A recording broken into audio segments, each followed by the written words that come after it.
Welcome to Star Wars Characters Explained.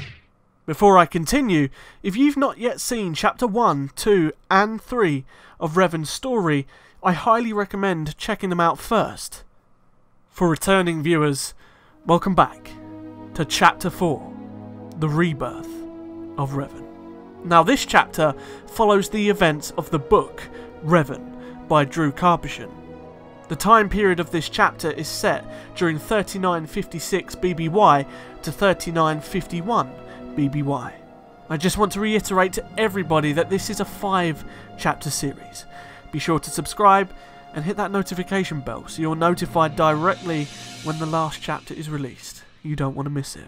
After the destruction of the Starforge and the death of Darth Malak, Revan travelled to Korriban and drove what was left of his former empire from the planet, removing the already disarrayed Sith completely and forcing the small number that remained into exile and hiding. The Jedi then offered Revan an opportunity to return to the Order and train underneath a new master. However, Revan refused, knowing that his knowledge and power eclipsed that of a simple Jedi apprentice.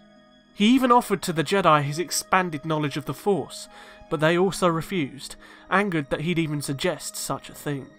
Revan then married Bastila, who also refused a similar offer from the Jedi, and the two settled down on Coruscant. But the Jedi grew weary of Revan's beliefs and his marriage to Bastila, and a few council members even suggested that he be banished from the Order. However, the consensus of the council was that Revan was too famous, thanks to his heroics in the war, and his public image was too important for the Order. So the Jedi Order made it clear to both Revan and Bastila that they would accept their marriage, offer them ranks of official Jedi, but in return they would not spread their beliefs to anyone else. Revan reluctantly agreed, much to Bastila's protests. Revan was given the title of Jedi Master and went fairly unnoticed by the public after shaving his beard and wearing common clothes over his official robes, allowing him to lead a simple life with his wife. The two also kept T3M4 and HK-47 with them in the apartment on Coruscant. Things were easy and 2 years passed. However, at some point in 3954 BBY, Revan was awoken 3 nights in a row after experiencing severe dreams depicting a storm-covered world and overwhelming darkness.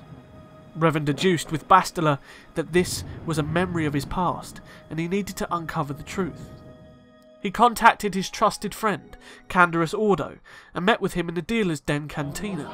Revan discussed the Mandalorian Wars with Canderous, explaining that he felt the dreams had a connection to his fall to the dark side, and that Mandalore the Ultimate's decision to invade the Republic was also linked. He pled with Canderous to speak with the Mandalorian people and find out more about the fallen Mandalore, so that he might find out more about his past, and Canderous agreed to help. To discover even more about his past, he tried to contact his former friend and general, Meetra Surik, but despite his attempts to connect with her through the Force, something that he could always do, he couldn't feel her presence anymore. Revan travelled to the Jedi Temple to discover her fate, and entered the Jedi Archives to find some information about her. He opened a report about the Battle of Malachor V, which explained the catastrophic events, but he couldn't find anything new about Meetra. Fortunately, the Jedi Master Atris showed up, a former friend of Meetra and the author of the report, but the two didn't clearly get on, and they belittled each other back and forth for a few minutes. However, Revan discontinued their argument and began to question her about Meetra. Atris informed Revan that Meetra was exiled for her actions during the war, and that she disconnected herself from the Force. She also informed him that she had not seen or heard from her since her trial. The two began to argue again fiercely, and Atris stormed out of the archives. Revan was deeply saddened by Meetra's fate, but he knew that there was nothing he could do for her. A few weeks later, Canderous contacted Revan, and the two met in the Dealer's Den again. Canderous informed him that he couldn't find anything about a storm-covered world, but he did know that some of the Mandalorian clans were gathering on a planet known as Rekiad to find the Mask of Mandalore. A brief flash of memory struck Revan, and he remembered that he placed the mask there after the war. He agreed to tell nobody of this news and decided to travel with Canderous to the planet. Canderous even suggested that they round up the old crew for another adventure, however Revan knew that this wasn't possible. Mission and Zalbar were too busy with their new business. Juhani and Jolee were training with the Jedi. Karth was now a Republic Admiral, and HK-47, he was too trigger happy. Canderous even suggested asking Mitra Surik, but Revan shot this down and lied, claiming that she was too busy with the Jedi. Before he headed to Rekiad, he returned to Bastila on Coruscant. She had an announcement for him that she was pregnant, and he was shocked that he couldn't sense his child's force signature beforehand, and despite the feeling that he should stay, he knew that he had no choice but to follow his visions. Despite Bastila's clear anger that he chose to leave, he insisted that what he was doing would be to protect his child's future. He also made it clear to Bastila that she would not be going, for her own safety. The next morning, Revan, T3, Bastila and Canderous travelled to the Ebon Hawk, and Revan said his goodbyes to his wife, feeling her embrace for what would be the very last time. The Ebon Hawk jumped out of hyperspace over Rekiad, and when they entered the atmosphere, the Hawk almost crashed under the intense winds. However, Revan managed to set it down, farther from the intended target. T3 informed him that the Hawk's landing gears had been damaged, and he was left to fix the Hawk while they travelled to the Mandalorian camp. Revan hid his lightsaber and carried 2 blasters, as to not be recognised as a Jedi. When they arrived, Revan was surprised to see several working Basilisk war droids, which he had thought he ordered the Mandalorian people to disassemble after the war.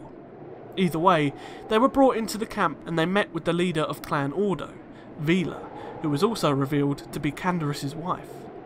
Vila questioned Canderous about Revan, and he lied to her, claiming that he was a fellow mercenary known as Avner. Revan then joined in with Clan Ordo's night of drinking, and during his hangover-ridden sleep he saw another vision of him and Malak on top of 2 mountainous spires called the Twin Spears.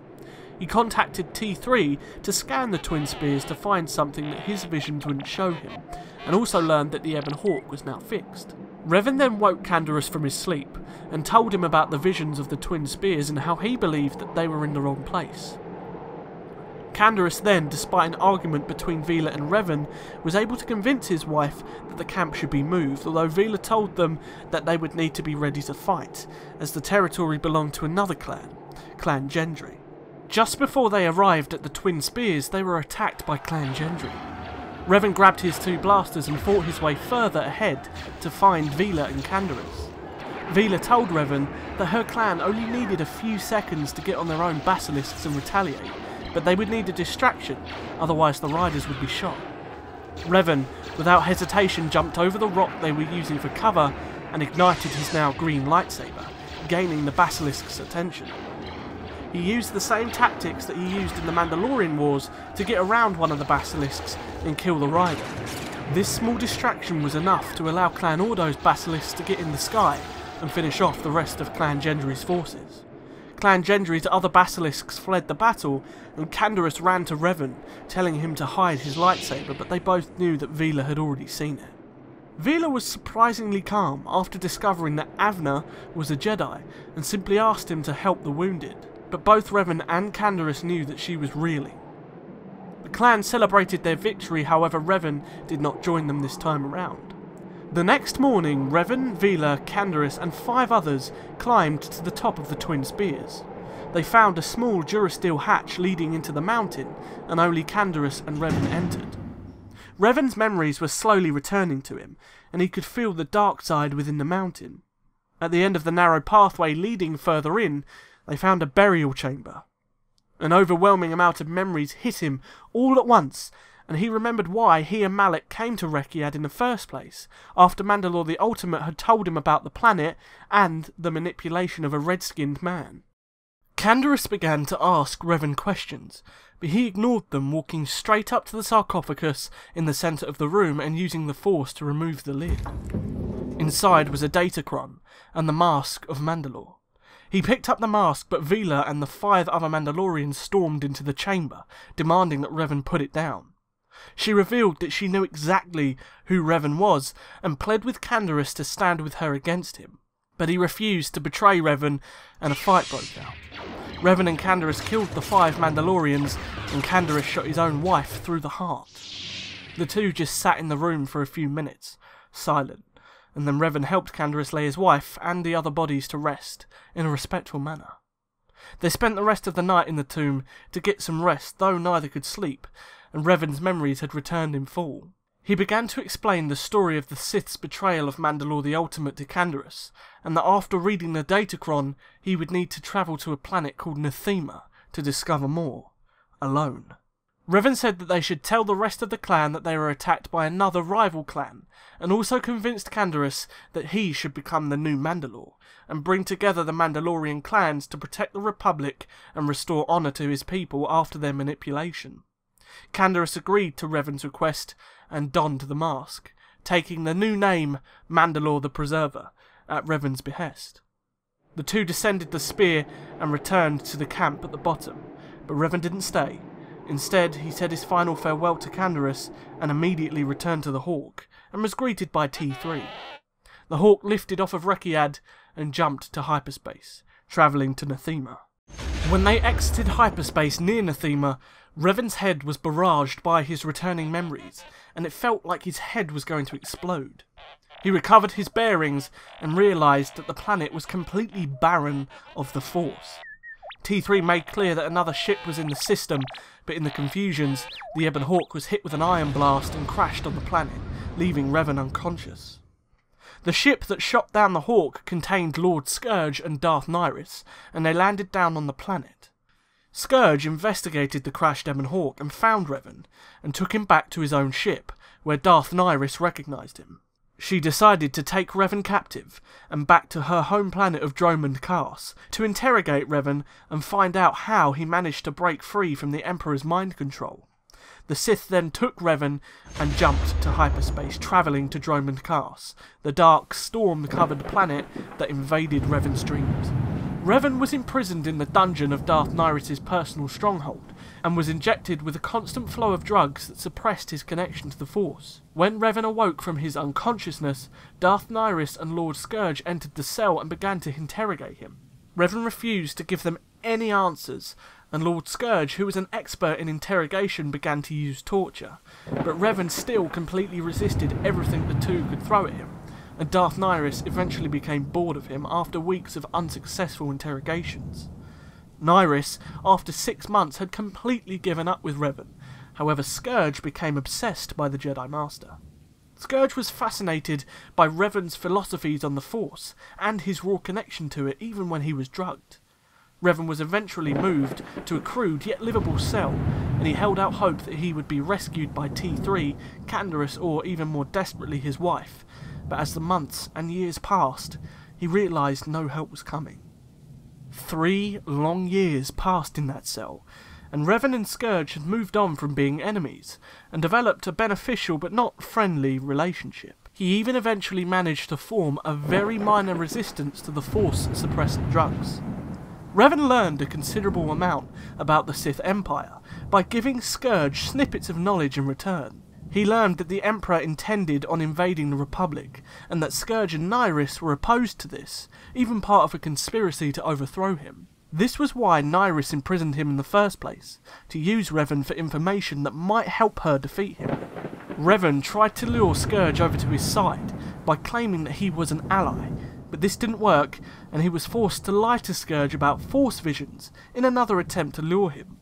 He claimed that he would soon be free, and Scourge was fascinated by this idea of visions, and probed Revan for more information, but he refused to answer the Sith's questions. Despite his clear interest, Scourge was angry, and left the cell.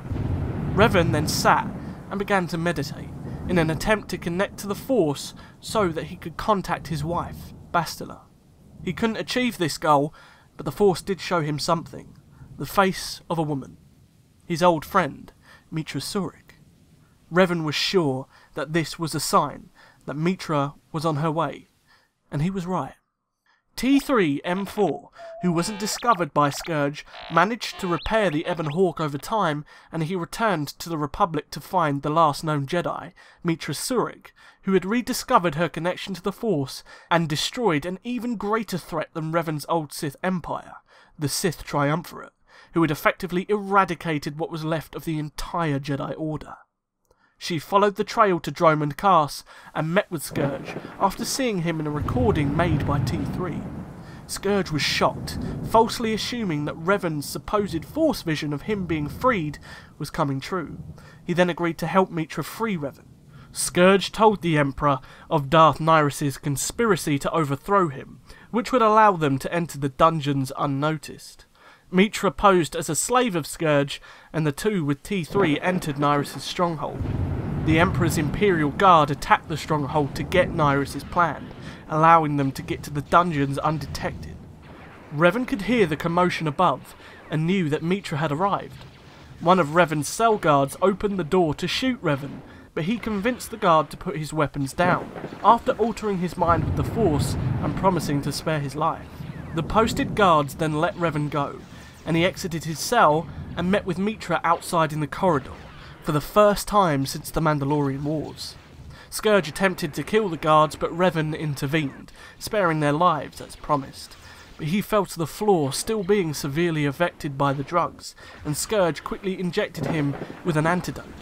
He stood and spoke with Meetra briefly, who handed him his mask, which he had not seen since his time as Darth Revan, as it had been hidden from him by Bastila, who took it when she captured him during the Jedi Civil War. He put his hand on the mask, but his mind simply went into meltdown. Every single memory he ever had returned to him all at once, the mask acting as a catalyst, and he collapsed to the floor, his mind burned out from the overload. T3 then alerted Scourge and Meetra of an approaching presence. They moved Revan into his cell and awaited whoever T3 had detected.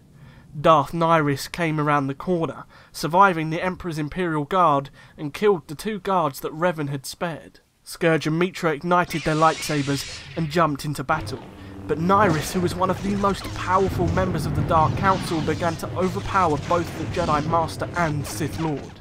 She prepared an intense lightning storm that in theory would have disintegrated Meetra and Scourge, and while she stood over them gloating about her victory, Revan stepped out of the cell after recovering from his memory overload, and raised his hooded head, now donning the mask, a conduit for his light and dark alignments.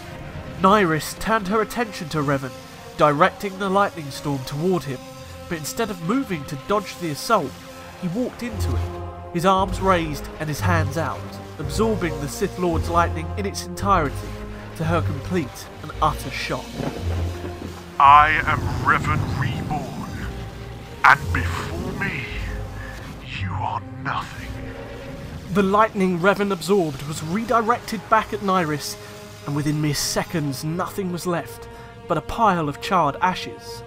The mask had somehow allowed Revan to reconnect to the Force on an unprecedented scale, beyond almost any Jedi or Sith, giving him complete mastery over the light and dark sides of the Force. Jedi Master, Sith Lord, hero and butcherer of the Republic, Prodigal Knight. All of these things came together for the very first time, and Revan was reborn. I hope you enjoyed Chapter 4, The Rebirth of Revan. Tell me, what did you think of this new style with the sound effects and ambience? I wanted to make the story more exciting and immersive, and I feel it did the job. If you made it this far, then you'll know that Revan's story is coming to a close, and you do not want to miss out on its shocking conclusion, so make sure you force choke that subscribe button and hit the notification bell, because I want you here with me for his very last moments. Also, don't forget to like this video if you enjoyed it. It helps me out a great deal. And if you want to support me beyond a subscription, perhaps consider checking out my Patreon page. I will see you guys in Chapter 5, The Death of Revan. But until then, may the Force be with you. Always.